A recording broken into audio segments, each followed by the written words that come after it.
bienvenue à cette septième capsule sur la chaîne YouTube Ensemble à l'école par Amélie Laverdière. Aujourd'hui, on va parler des habiletés sociales. C'est un point important chez les personnes TSA. Plusieurs d'entre elles, voire la majorité, ont des grandes difficultés sur cet aspect.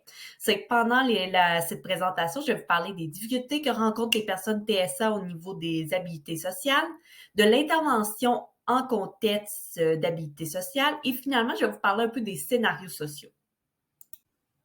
Comme nous l'avons vu dans les critères diagnostiques du TSA, les principales difficultés rencontrées au niveau des habiletés sociales, c'est s'adapter aux différents contextes d'ordre social. C'est qu'on ne parlera pas de la même façon à son enseignante qu'à son ami.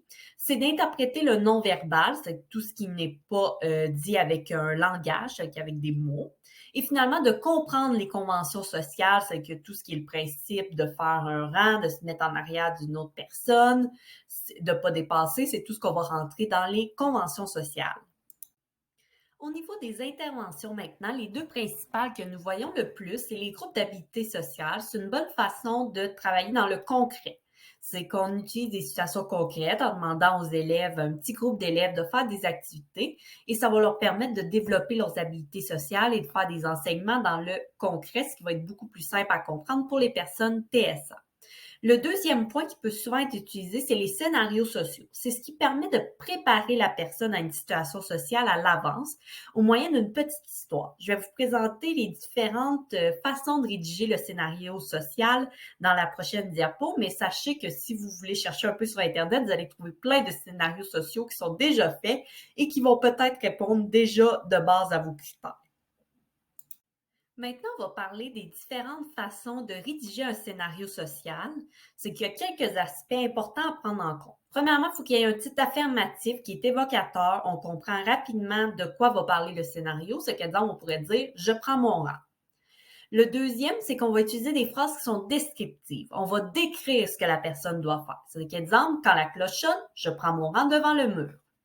On va mettre aussi des perspectives de l'avant. On va parler d'émotions et de pensées. C'est qu'on pourrait mettre quand un élève crie, cela peut me déranger. On va y aller au conditionnel parce que ça ne veut pas dire qu'à chaque fois que quelqu'un va crier, ça va déranger la personne. Après ça, on va proposer des directives. On va lui proposer ce qu'elle pourrait faire. On pourrait dire, exemple, je lui demande en utilisant ma petite voix de parler moins fort. On va prioriser des phrases qui sont courtes avec un seul élément à l'intérieur pour augmenter la compréhension de la personne autiste. Après ça, on va toujours utiliser le « je ». Exemple, je me mets derrière l'adulte pour que la personne se sente concernée par le scénario. Et finalement, il y aura toujours seulement un élément dans le scénario. Si on veut faire un scénario social pour le rang, on ne parlera pas de la collation ou d'un travail d'équipe par la suite. Il y aura vraiment un scénario social par élément. C'est ce qui conclut cette capsule sur les habiletés sociales. Évidemment, c'est beaucoup plus large. Si vous êtes intéressé par le sujet, je vous invite à fouiller sur Internet. Vous allez trouver plein de choses, plein d'informations et d'interventions intéressantes auprès de la clientèle TSA. Mais sachez que vous avez vraiment la base sur les particularités et les interventions qui sont le plus fréquemment recommandées dans cette capsule. C'est que sur ce, je vous invite à aimer la vidéo, à la partager et à commenter. Et sur ce, je vous dis à la prochaine!